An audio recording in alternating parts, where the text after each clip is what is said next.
Welcome on YVTV. My name is Matt. Thank you for tuning in. This is our arts and culture show. Every month we're going to be here and we're going to talk about what's happening in the high desert in terms of arts and culture. And there's a lot.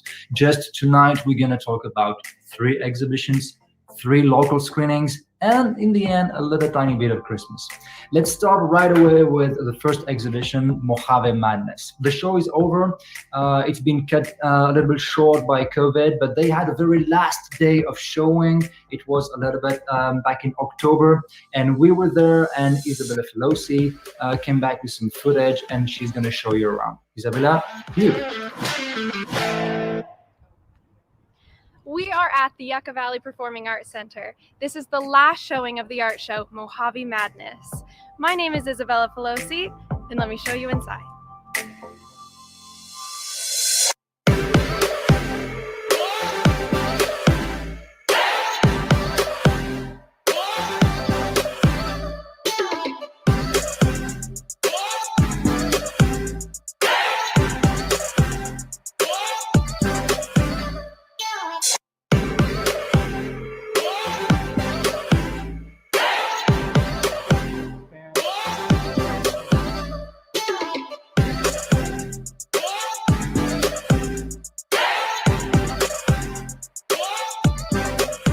How many artists are here today? This one's 42. This is the largest show we've done. Everything's very different from each other in this. So that gives you the whole smorgasbord of what kind of work is being produced in the Mojave Desert. Is there a reason why you wanted to do this? I just wanted to showcase what artists are doing in the Mojave Desert. So it's designed Mojave Madness.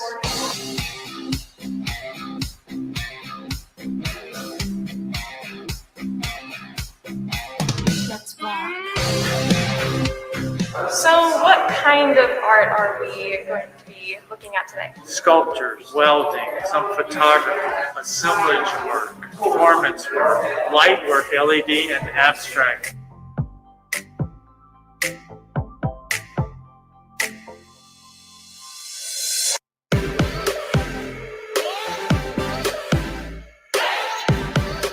Brian, could you tell me a little bit about this piece? Yes, this is actually part of a series that I've been working on for several years called Ex Machina. The artwork is continually generating. It's not a loop. Every time you experience it, it's going to be completely unique. You mentioned off camera that it was a computer? Yes, the computer that's running it really has sort of infinite possibilities in regards to, the number of colors that it could choose, or speed or frequency.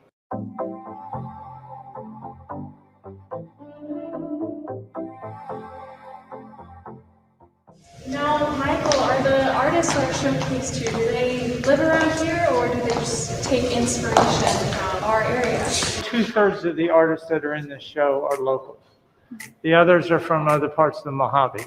This artist in particular that has done this piece of the Joshua Tree actually made this specifically for the show. Jennifer, can you guide us through and talk about this piece we have here? So the original installation involved 2 live performers. We have this environment, and then participants in the gallery would come and ring the bell, and then the performers would switch places and continue holding hands. Do you live around here? I live part-time in Joshua Tree and part-time in Las Vegas, Nevada. Do you take any inspiration from those places? I do, for sure. They're both on the Mojave Desert, even though they're so far apart from each other.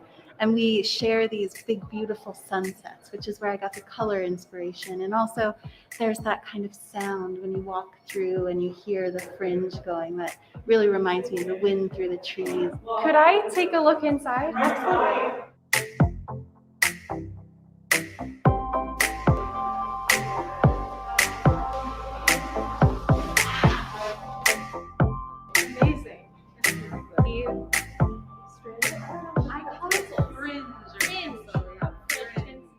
So I heard you just sold a piece. Could you tell me which one? Yes, I did, and she's waiting to take it. She bought this one. It's called Out on a Limb. This is a layer of the night sky, which is a favorite topic of mine. And then I had put this silhouette of a tree, and then I layered over top of the tree the rabbit. That's the story on this one. Thank you to creator Michael McCall, and thank you to the three artists who were available to talk with us and to respond our questions. Let's go now to 29 Palms for another exhibition. It's the 2020 Joshua Tree National Park art exhibition. It's at the 29 Palms Gallery, and this is going through the end of November, so you can still go there and watch the exhibition. It's really cool, and to tell you more about that, we have Liesl Clouse, who had an interview with Vickie Waite at the 29 Palms Art Gallery. Hello there, this is Liesl with Yucca Valley TV, and today I'm sitting here with Vickie Waite from 29 Palms Art Gallery, and we're talking about an exhibition coming up that's happening right now. Can you tell us a little bit about that, Vickie? Yes, well, the 29 Palms Art Gallery is hosting the Joshua Tree National Park Art Expo. This is our 8th year for this show, and it is artwork depicting and inspired by our national park, our backyard, right? Yeah. We have 60 pieces of art in the show that were selected from 228 pieces of art that were sent in by 96 artists from the desert, from the high desert, low desert, California, and across the United States. That's so beautiful. And you can get a preview of the art, right, on the webpage, the Joshua Tree National Park Arts Council webpage. Is that right? Right, jtnparts.org. Yes. And we also have all of the artwork in the show is online and on the art gallery website. It's for sale on the website as well as in the gallery. And that's 29palmsartgallery.com. Very cool. That's so cool. And it's so special that you're able to do some things online while we're in the midst of everything. But the public is actually able to come and see it. And you guys have a pretty special weekend coming up here this November 8th and 9th. Is that right? The 7th and 8th, right. 7th, November 7th and 8th, starting at 10 o'clock in the morning at the gallery, which is in 29 Palms at the corner of Cottonwood and National Park Drive. And we're going to have some artist talks and art demonstrations by some of the artists in the show. That'll go on all day until 4 o'clock. We'll announce the awards at 5 o'clock on Saturday. There's up to $5,000 in awards for some of these artists. So wow, that's that really, is so that's incredibly a big special. deal, right? That is so cool. And I love that about that gallery itself, that it has been run by a guild of artists for almost 70 years now. Is that right? Right. Then Gosh, founded so cool. in 1951, it's the oldest arts organization in the Morongo Basin. 29 Palms Artists Guild was founded by John Hilton, the famous painter, and a local group of local artists. And they bought this old adobe down by the Oasis of Mara in 1963 to make it their permanent gallery and gift shop here. And so that is so cool. It has shows every month, all year long, except for during this time of COVID. We just opened back up in September. And the gallery is open Thursday through Sunday, 11 to 3 for people to actually come in. And we're trying to be COVID safe, you know, just rationing people, you know, and limiting the number of people. Following all the guidelines, but it feels like at this point, nothing can really stop us back from coming together and celebrating life and music and art. And I love that. Well, thank you so much for joining us, and we will be seeing you at the art gallery for this exhibition for the next month. How exciting. I'll be here. It goes all the way through end of November. The last show we're going to cover tonight, the last exhibit, is going to be in at the Copper Mountain College. It's a student exhibit. It's the first one they are doing digitally, on the digital way. So they have a virtual gallery, and we're all trying to adjust here because of the pandemic and everything. So they still have very great work from the students, and they wanted to show them. So we had the chance to talk a little bit with the curator at the CMC, Cathy Allen, and Isabella Falossi is back to the show, and she's gonna tell us more about it. This is the interview. Hi everyone, welcome to Yucca Valley TV. I'm Isabella Falossi, discussing today with Cathy Allen, professor and art instructor at Copper Mountain College. Cathy will be talking on the digital art show currently on display on the CMC website. First, can we start off? Can you tell us a little bit about this show? Like, how many pieces of art can we see in this project? Well, there's about 18 pieces from students. Most of them are different students. I think there's a couple of same student pieces in the show. It's actually a rather small show for CMC, but this is pretty exciting for our first show. So we thought we'd keep it a little low in numbers just to make it more, I think, effective. And since we're all kind of checking out the online gallery display, we're kind of inventing it for Copper Mountain College, then we thought we'd keep it kind of in low in numbers. Okay, and then there is a large variety of work from acrylic painting to drawing to sculptures, correct? Did you have any specific theme in mind for this selection? No, we were just trying to give a wide range of the types of classes, actually a representation of the types of classes that we offer at CMC. You know, our class list does change every semester, so we wanted to do something currently that we're offering. And these were chosen actually by the instructors in the class, and you can see the instructors' names there at the bottom of that word list there. So the instructors thought that these were the best examples of classroom assignments. They weren't the only best ones, but they thought that these were good examples of the types of things that we do in our teaching. About this show, it was said that it's a show of perseverance. How can the students still reach out to an audience in the current times? How does it affect their learning process? Well, that's an interesting question. I think, you know, a lot of things are being put online. Certainly it's the next best thing to a physical show. There's something about art that needs to be experienced physically by the viewer, whether it's even just a painting on the wall. Definitely a sculpture is a physical entity that needs to be walked around. So digital is not the same, but it's the next best thing. And I think it's good enough to show what the students are doing, what people are learning. I think, I think students are still understanding that people are looking at their work. So it is still a way to reach out to the public. You know, it's all we can do right now. So what can we expect from the next of the art students? What will 2021 bring them? Well, we're going to continue the online gallery. As it stands right now, we are going digital with classes in the spring. And, you know, it's a struggle. It's a challenge for both the student, definitely the student. It's a struggle for the instructor, especially in studio arts. You know, art is such a hands-on process. So, you know, we're just trying to do the best we can. And it is perseverance. It is just let's do it. You know, artists can make art in all kinds of situations. I think artists have the ability to hang in there and still express themselves in the worst of times.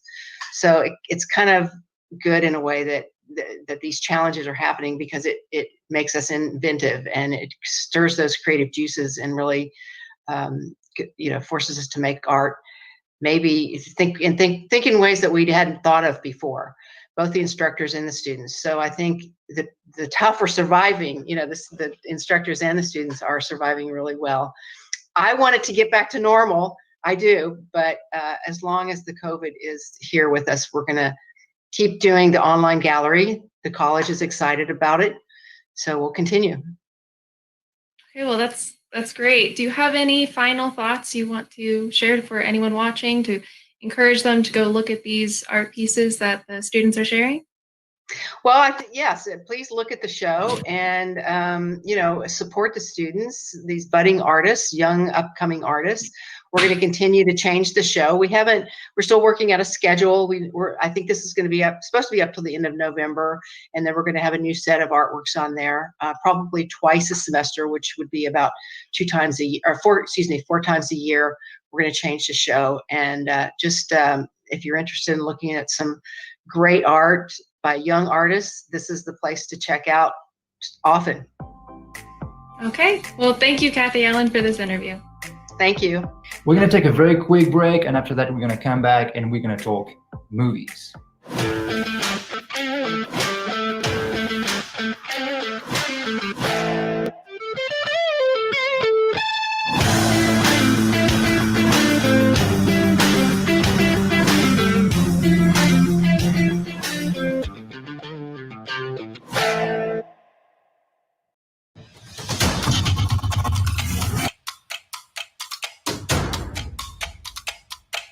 What part of Pasadena are you in?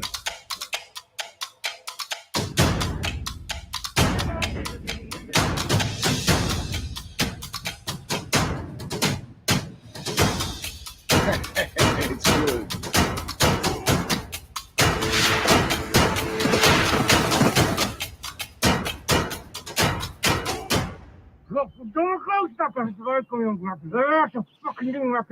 Dit is café.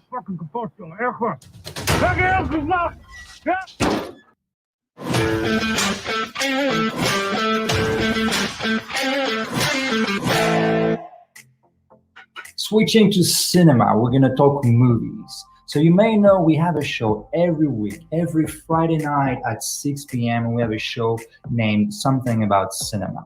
Last week we had the first one because it's still the launch of YVTV, and we had hundreds of you tuning in to watch the films we screened last week. So thank you for tuning in. The Something About Cinema show is going to be every Friday 6 p.m. and every Friday we're going to have different shows. It's going to be movies, it's going to be interviews, it's going to be anything related to cinema. So right here, right now, we're going to talk about the YVFF Film Festival. The lineup this year is kind of impressive. We managed to have movies with William Baldwin, with Iggy Pop, with Danny Trejo. The movies are amazing. We're going to have animated films for the kids and the whole family, lots of them once again. We have new categories like the drone films, movies made with drone. And that's going to allow us, for example, to travel to Australia, to Scotland, and to places maybe you've never been. I've never been to Scotland. And the festival in itself is going to make you travel. We want to talk tonight about 3 specific movies. We want to talk about The Dawn with Iggy Pop. We want to talk about the movie Talk with William Baldwin. And we want to talk about Sweet Sunshine. Sweet Sunshine is the opening feature film of the YVFF Film Festival this year.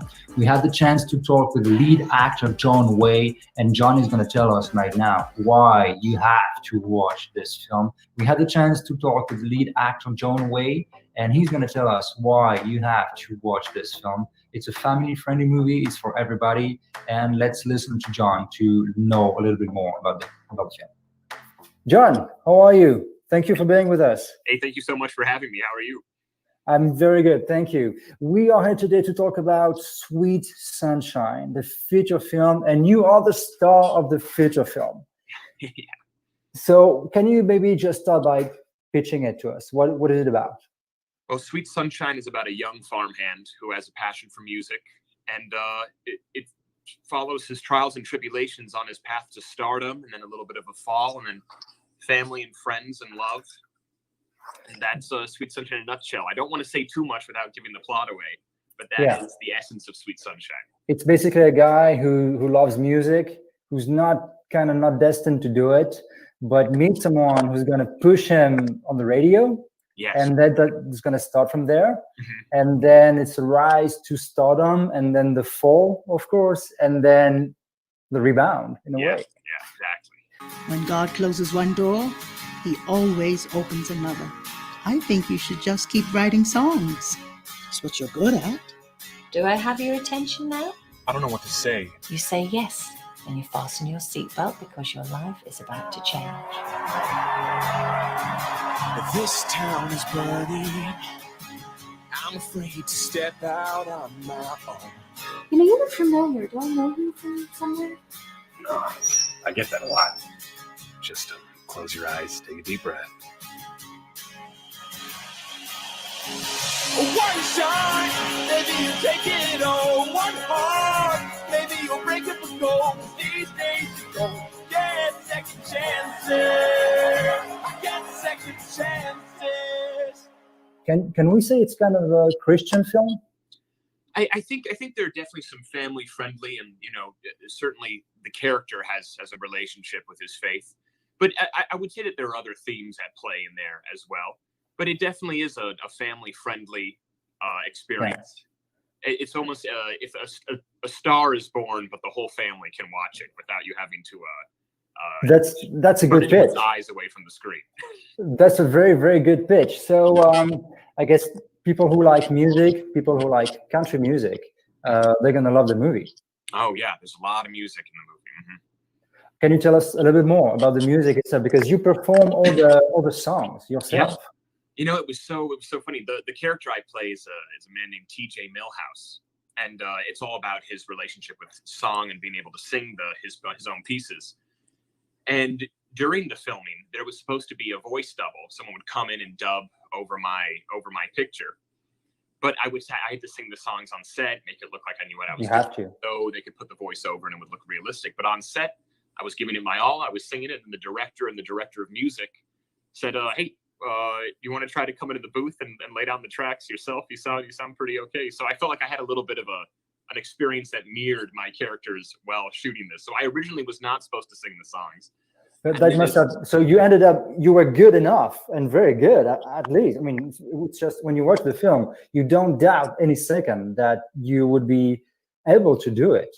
So did you surprise yourself, or did you surprise them? Yeah, I think everyone was a little bit surprised, myself included. Did you have some experience singing before? Yeah, I did, certainly when I was younger. You know, I feel like a lot of young actors, your first love and your first start is in musical theater. Yeah. But in my adult life and my young adult life, I haven't done much professional singing or theater, for instance. But this was just such a wonderful project that helped kind of reawaken that side. We got to revisit a lot of those things that I haven't touched on in years. Wow, that's so cool. And there's a saying that most of the big actors want to be rock stars, and most of the rock stars just want to be actors. So I guess it's kind of a way to see things, a question of perspective. So do you want to be a rock star, or do you want to stick to acting? Well, I think I want to stick to acting, but it was certainly nice to taste the rock star life while filming Sweet Sunshine. I definitely got to see a little glimpse into that window, but I think I'm fine with the acting life. So the film is going to open the Yucca Valley Film Festival on November 13. It's the opening movie. What would you say for the people of Yucca Valley in this community here to tell them, like, just go on the platform? Tickets are free, so that's not an issue. What would you say to them so they just go and watch the film? That's a tough question. Yeah, well, I would just say go have fun. I mean, it was a blast to make, and it's a lighthearted, happy ending, good moral story. If you have kids, it'd be great to show with kids. It's a fun time for the whole family, and I would say just enjoy it. If you've had a hard week or a hard day, just go watch some Sweet Sunshine and let the woes of the world fall off your back. Absolutely. For an hour or two. It's a positive film. It's encouraging. It's only good sentiments. Mm-hmm. It's something we need right now. I think we can say that. Yeah. Last question for you, TJ. John. TJ is a character. You see, I've seen the film. I'm into it. Oh yeah. I read on the website that the movie has been kind of streamed more than 1 million times. Yeah, that's what I've heard too. Yeah. That's kind of crazy. So I guess you are that close of becoming the rock star of the movie. Yeah, just that close. Maybe if they were all there at the same point in time watching one of the performances, that would be like being a rock star. But yeah, it's crazy. Every time I see that number go up every month, it's just nuts to see how many people that this movie has reached. Yeah, and it makes you feel cool. It makes you feel like a little bit of a rock star. Yeah, absolutely. And the Yucca Valley Film Festival is going to be one of the many festivals to screen the film. Do not miss it. It's going to be November 13 around 7 p.m. It's the opening film of the Yucca Valley Film Festival, and we are making it big. So please come on Xerb, on the website of the Yucca Valley Film Festival, and watch the film. TJ, thanks a lot for being with us. Thanks a lot for supporting the film and supporting the festival. Of course. Thank you so much for having me. It's a pleasure to be here. Thank you, John, for your time. And we hope you're going to tune in. This is Friday. Sweet Sunshine is going to open the film festival at 7 p.m. There is a small opening at 6:30 on Facebook to introduce the festival, and then the movies start at 7 p.m. Friday night on the platform Xerb. So go to the Ukulele Film Festival website or the Ukulele Film Festival Facebook page, so you get all the links and you know where you have to go to watch the films. All the movies are free. You just need to sign up to the platform Xerb, and every day there are going to be new movies popping up, and you're going to be able to watch the films as many times as you want.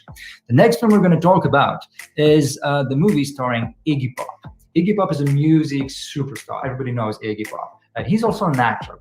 And this movie, The Dawn, Iggy Pop portrays an artist, a painter, and he's waiting for the dawn. He's waiting for the sun to come back, and the sun never comes back. We had the chance to talk with director NP Novack. Let's watch the quick interview. Nicholas, good morning. Hello. Thank you for being with us on Ukulele TV. We are very happy to have you, and we're going to talk with you about your movie, The Dawn, starring Iggy Pop, and we are very happy to talk about it. So, Nicholas, can you tell us a little bit what's the movie about? What's the pitch of it? This is a story of a painter who gets up very early, the painter of the dawn. He gets up very early each morning, but one morning, the sun doesn't rise. That's going to be the start of a struggle for him, waiting for the sun to rise up again, maybe one day. The movie screens in a couple days at the Ukulele Film Festival here in Ukulele. Is it the first film festival selecting the movie? Because I know the movie is not out yet. So is it the first film festival? Yes, in this version, yes. Next year we was invited by Miami Film Festival. Okay. But I can say the life of the film is now is starting now. The life of the movie is just beginning now, and you're just now to go into film festivals and to talk about it. Well, thank you for choosing us to be one of the first to talk about it on Ukulele TV and on the Ukulele Film Festival. Very happy. This is also your directorial debut. This is your first film. Am I correct or am I wrong here? Yeah, absolutely. This is my first narrative film. I'm used to shoot commercial in USA and in France and in Europe, but this is my first narrative film. Absolutely. How did you and what made you transition to short films? Is it something you wanted to do? Yeah, absolutely. The origin of the film is very personal. You know, because the original idea came to me from my father, a great reader of Borges and Edgar Allan Poe, and we went many years without seeing each other. And one day he told me about an idea he had in mind, like an anxiety, you know. Anxiety? Yeah, and this idea was the idea of this man who's get up early in the morning. Can we say, Nicholas, that the character of Iggy Pop in the movie is kind of inspired in some ways by your father or the idea your father gave you? No, he just wrote the short story, and after I wrote the script. And it was while writing the script, I immediately thought of Iggy Pop, and I can't tell you why. It was obvious to me, you know. Okay, you had this vision of Iggy Pop being absolutely this character navigating into the night and waiting for the dawn. But the problem is I had no idea how to contact him, and what so that was So when I saw he was giving a concert in Paris, you know, I called a French producer named Alain Lahana, a very known music producer, and who agreed to pass the script on to his agent. And I didn't hear from him for a month. Yeah. And one day I just received a very short email from Alain said, Iggy is interested. So the adventure could begin. How did you react when you received this email? Like, Iggy Pop wants to make a movie. How do you react to that? Well, it's crazy, you know. It's crazy. It's like fulfilling a kid's dream, you know. Yeah. Because for me, from he's an icon, of course. From Wanna Be Your Dog, or He's a living legend in music and even in movies because he's made a lot of movies and kind of crazy films. Waiting for the dawn again.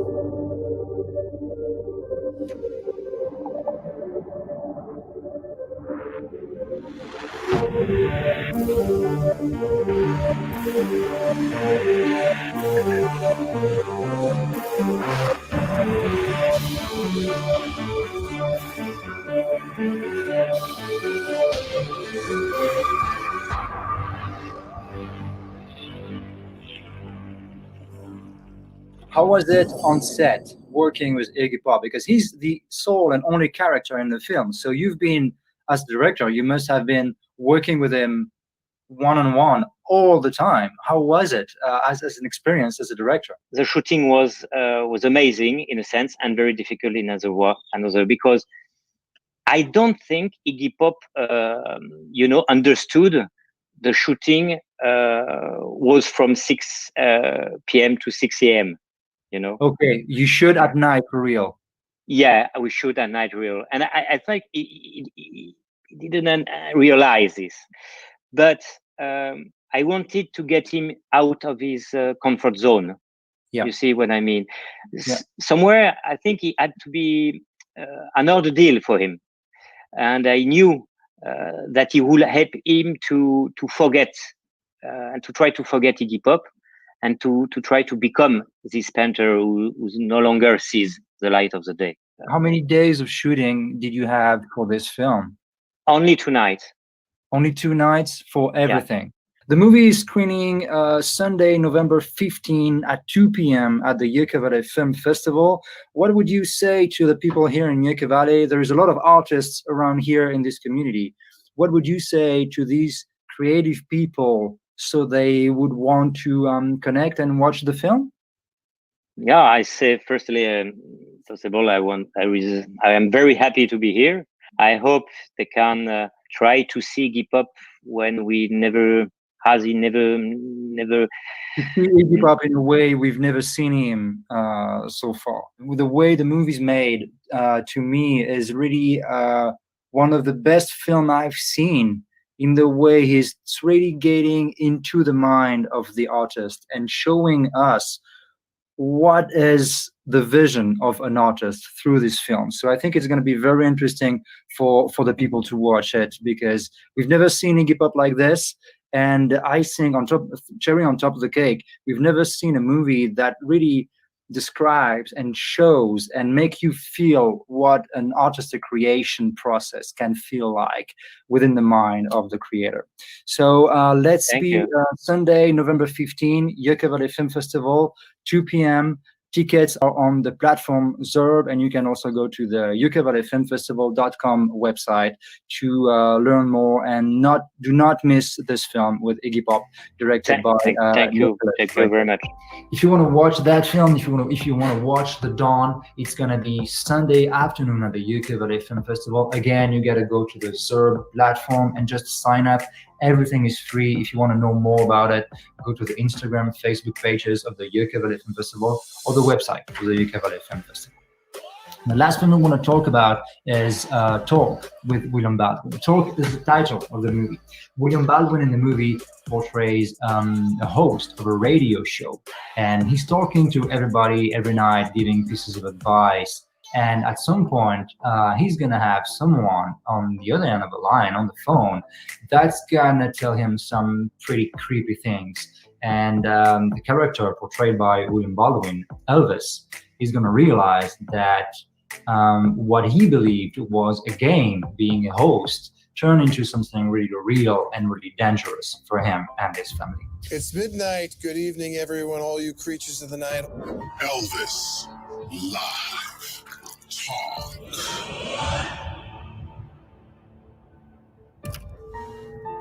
All right, we got Emma calling from Studio City. Emma, good evening. What's your story? My boss just fired me. I don't know what to do. What's your job? Why'd he fire you? Oh, you should cry. You deserve it. I mean, you're grief-stricken, okay? You're entitled to these feelings, and you should feel them because it's the healthy thing to do. Come on. I mean, I hated that movie. No, don't get me wrong. He's a great actor, but I hated that movie.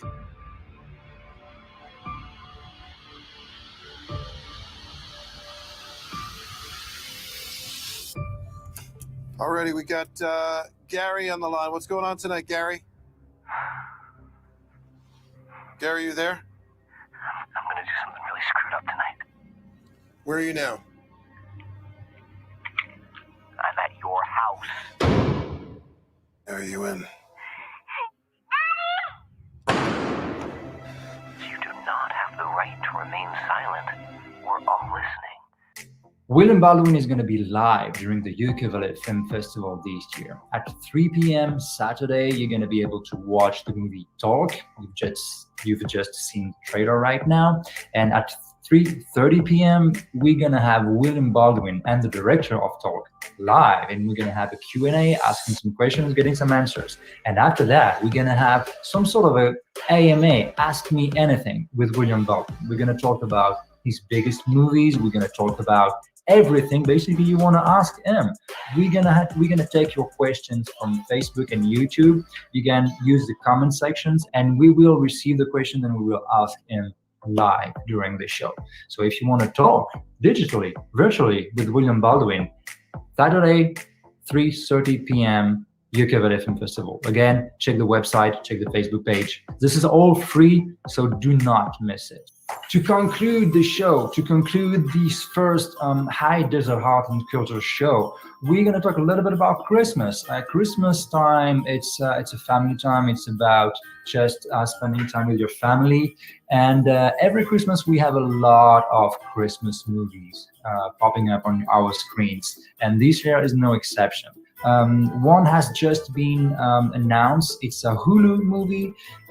It's got a great cast, and it looks like a perfect Christmas movie.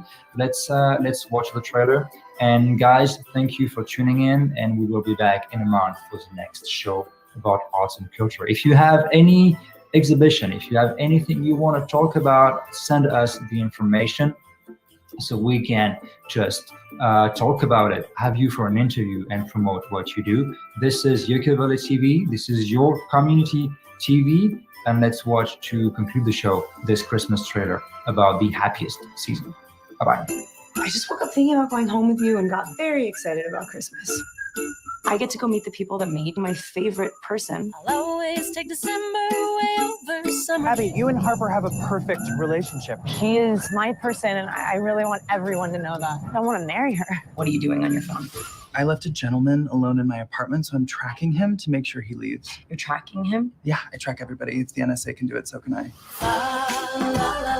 I'm so excited. I can't believe I'm finally going to meet everyone. There's something that we should talk about. Hi! I didn't tell my parents. I'm gay. So who do they think I am? This is Harper's orphan friend, Abby. Yes, of course. They're there. You're so brave. Oh, you don't need to be. I cannot believe I've got all my daughters under one roof. So her parents believe their straight daughter brought home her lesbian friend for Christmas? Not exactly. They also think that I'm straight. Have they ever met a lesbian? This is why I avoid Christmas. It brings out the worst in everything. I've always skated circles around you. I love it when they do this. You're such a cheater! Makes it so fun. No! Just be yourself, but don't lie. You're a very bad liar. Riley! Harper. This is Abby. Abby is my orphan roommate. I am an orphan, but we live together as friends, like acquaintances. Oh, please stop. Yeah. Bells ring out on the... I can relate to being in love with somebody that is too afraid to show the world who they are. What are you doing in the closet? I'm here to rescue you. Are you the ex-boyfriend? Yes, I am very sexually attracted to her. A female. I nailed that, and she is fabulous. You're the only girl I've got on my list. I write your name, I know it's foolish. I'm scared that if I tell them who I really am, I will lose them. Do you know how painful it's been to watch the person that I love hide me? I am not hiding you. I am hiding me. Everybody's story is different. Just because Harper isn't ready doesn't mean she doesn't love you. Abby, honey, are you okay? Oh, morning. I'm sorry about all this mess. Morning, kids. Morning. Honey, I'm headed to the office. Have a good day. You know I will. Make your mind